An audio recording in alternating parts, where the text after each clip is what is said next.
This can be a little confusing and a little intimidating.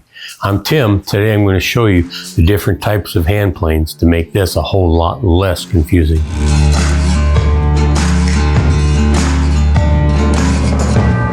Fortunately for me, I get to be part of the local Woodworkers Guild, Fredericksburg Area Woodworkers Guild, and at our gathering this past Saturday, pretty interesting question came up, and that was, how many hand planes do I really need?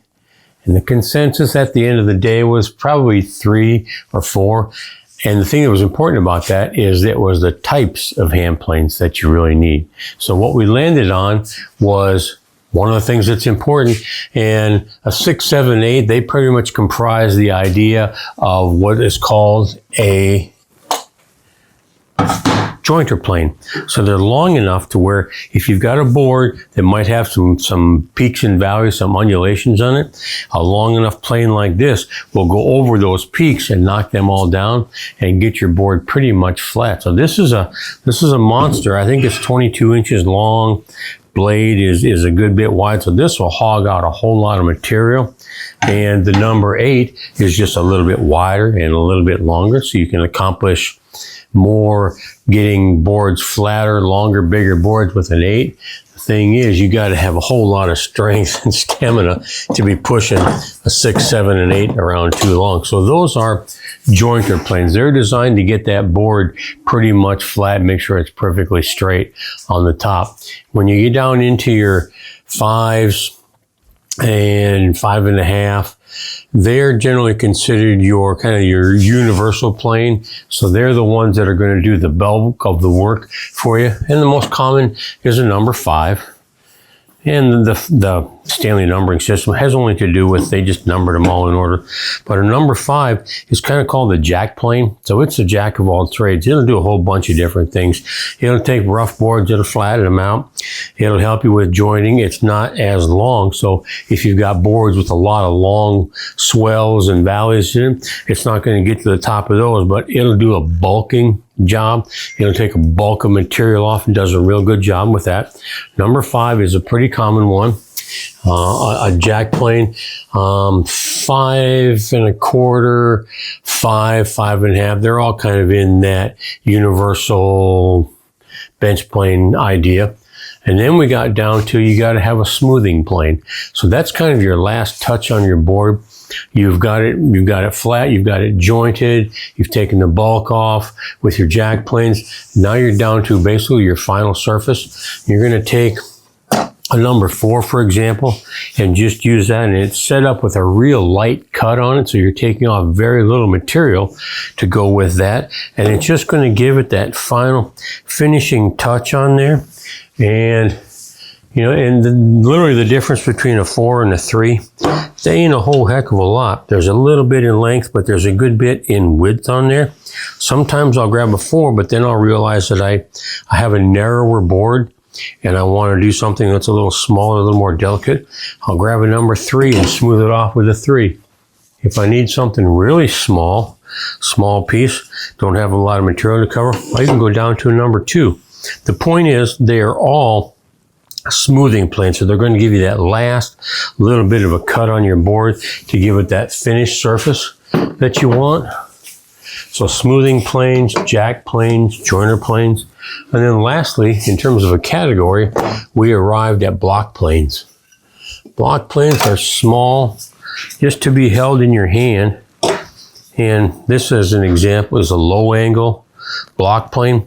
And if I've got a sharp edge on something and I just want to take the edge off, I'll get this little block plane and just run over that edge, and I can turn that edge over if I need to, or if I've got my 1/4 inch wide piece of board, I just need to take the edge off of that.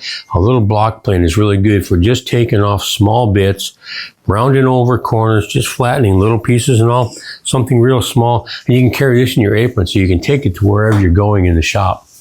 Beyond that, in terms of categories, block planes, smoothers, jack planes, and joiners, the rest of them are all specialty planes. They will do the vast majority of everything you're ever going to need to do in a wood shop with a plane. But when you get into the specialty stuff, like here's a scraper plane. If I've got material particularly if I've got a finish or a large surface that I want to run a scraper over, this is a scraper. It's a glorified card scraper, a little bit thicker on the blade, but it'll scrape surfaces down real good. If you've got a whole lot of surface to do, it's sometimes a little easier than using a card scraper. So you get specialty scraper planes like that one. There's a number 80 up there that's also a scraper plane, kind of does the same thing. Well, what happens if I run a Rabbet on my board and I need to clean it up? Well, here you got a little bit of a rabbeting plane. Goes in there and it'll get into that corner, one edge up against your face of your joint and the other on it. And you can go ahead and come across there and just clean up a good Rabbet with a plane like that. Looks pretty good. What happens if I've cut a dado in my board and my dado blades were not perfectly aligned and I've got a little hump in the bottom of that dado? I can set a router plane like this up and I can go through and I can clean that dado out real well. So that's called a router plane. If I want to take and do a dado on something, I can take my handsaw and I can cut borders on it and I can bulk it out with this. So it's a router plane. You're not going to use it a whole lot, but when you need a router plane, I just did a couple sets of bookcases in the last couple weeks and my dado stack was off by just a touch and that bottom of that router wasn't perfectly flat. Set this, go up there and clean it out. A router plane. You don't need them very often, but when you do, you do. If I've got something really small that I need to just nick an edge off of, a little bit of a squirrel tail like this does a great job on really small, fine projects and all. And it's a specialty plane for very specific small stuff. It's called a squirrel tail. Oh, here's another oddball one. Definitely a specialty plane. It is a standard block plane on this end, but if I pull the cap out, the blade out, turn it to the other end, pretty soon now I've got a bullnose plane where I can get right up into a corner on something and get to within about 1/4 of an inch of that joint that's going across there to smooth off that Rabbet or that dado. I can get right into that corner and that last little bit, that last 1/4 of an inch that would be left exposed, I can get in there and get that with a chisel. Specialty stuff. Let's say I want to put a bit of a radius on something and I don't want to dig up my electric router. These are called molding planes. So I can go in with this and I can put about an 1/8 inch radius on with this one. This one I can put a 1/4 to a 5/16 radius on it. So again, it's a specialty plane. It takes the place of today's modern electric router. Does that same thing. So way back before they had routers and electricity, this was how you made your profiles on your pieces of wood.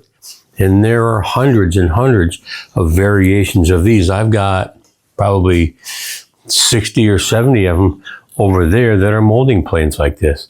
Again, it's a specialty. You don't have to have them, but you know, that table that we just finished off, I did the radius on the legs and on the top of it with this molding plane. It gave me a nice 1/8 inch roundover on everything. If I want to do a Rabbet, I have a floating filister plane is what it's called, and it's just a Rabbet on the end of a board going across the grain. This is what I would use to do that. It's set up very specific for that purpose, and it'll do it, and it'll do it quite well. It's got a little nicker in here to cut across the grain and all that. It's got fences that govern how far in from the edge of the board it'll go and how deep it'll go. But again, that's a specialty plane. Floating filister or a rabbeting plane. When I get up into, this is a really unique one. This is called the Stanley 45, very much a specialty plane, and it was designed to replace a whole bunch of these. This particular one has got it set up as a bead, so it's got this little round over bead. Well, I just did table aprons with that on a table, so you come down your face and you just got that little bit of a round over edge on it with a little channel in there. And this came about after the molding planes, with the whole idea being that with this, I could make 45 different profiles, and all I got to do is have the small cutters that come with them, replace the cutters, and I don't have to have this whole body. You know, with this, I can literally go up here and grab a whole set of the cutters, and I can make all those different profiles with that one cutter. If I had molding planes, I'd have to have a different body and a different cutter for every single profile that I have there. With my 45, all I have to do is replace the cutters. I don't have to have the body and all that. So a Stanley 45, again, it's purely a specialty plane. Great for making molding and stuff like that. Saves a whole lot of necessity for having additional molding planes. A really cool tool. It takes a little bit to get the hang of using them, but once you get the hang of it, they're a whole lot of fun to use. You got to get the hang of closing the dang box first, though. That's the challenging part of it. That goes back up in the rack. So then again, specialty planes. The basics, which are your block planes and your smoothers and your joiner planes and all that, will do the vast majority of everything that you ever wanted to do. The rest of them are all specialty. Here's another specialty. I wouldn't even call this a molding plane. This is a grooving plane. If you're making cabinet drawers, and you want to put a bottom in them, you want to have that little slot for that bottom to slide in, this is what you cut it with. It's got a fence on this side to govern how far up from the bottom of your drawer it's going to be, and it's got a little over an 1/8 inch wide cutter in there and a stop that'll give you your depth. You run that down the edge of your board, and pretty soon you have the slot to put your drawer bottom in. A single plane just for doing nothing but putting drawer bottom slots into a piece. You know, here's another specialty plane.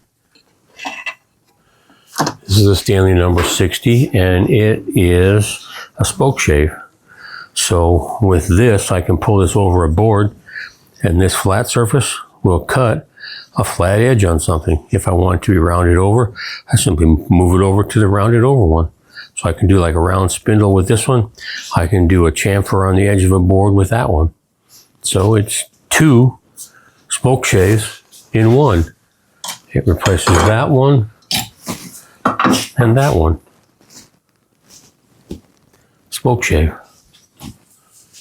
A really neat Spokeshave. You know, and then of course, you know, like I said, Spokeshaves, you're shaving edges off, and they use them for shaving spokes on wooden wheels. Pretty neat little pieces. So when we started out, we talked about the plane that you actually need, and then we kind of morphed into the different categories. So we've got our block planes, our smoothers, our bench planes, and our joiner planes. Hopefully now you can understand that, yeah, there are categories, but there are specialty planes beyond that. And don't let that be intimidating. Have the ones that you need and then expand it from there. So need and want are vastly, vastly different things. I only need one of these, one of these, one of these, and one of these, but I want all the other ones just because they're fun to use, they're fun to collect, they're fun to learn about using, and as much as anything, it's fun to teach other people how to use them as well, because once people get the use and they get into the groove of using hand planes, it changes how you do woodwork. It changes how you look at every piece of furniture that goes out of your shop. There ain't a thing that goes out of my shop that doesn't have at least one encounter with a hand plane, and oftentimes a whole lot more than that. So don't be intimidated by it. Don't be afraid of it. Go out there and find yourself a good block plane and a good smoother. Learn how to sharpen them and go ahead and start using them. And don't let this mess be scary or confusing. Hand planes and hand tool woodwork is very, very rewarding, and it's a whole lot of fun. Don't be overwhelmed by all this. Go out and find yourself a hand plane, whether it's at a yard sale or a tool sale, something like that, and then look through the rest of our videos and you can find videos there on how to restore it, how to sharpen it, and how to use it. If you got any questions about any of them, just put them in the comments down below and we'll get answers back to you and help you out any way we can with exploring the great, great joy of hand tool woodworking.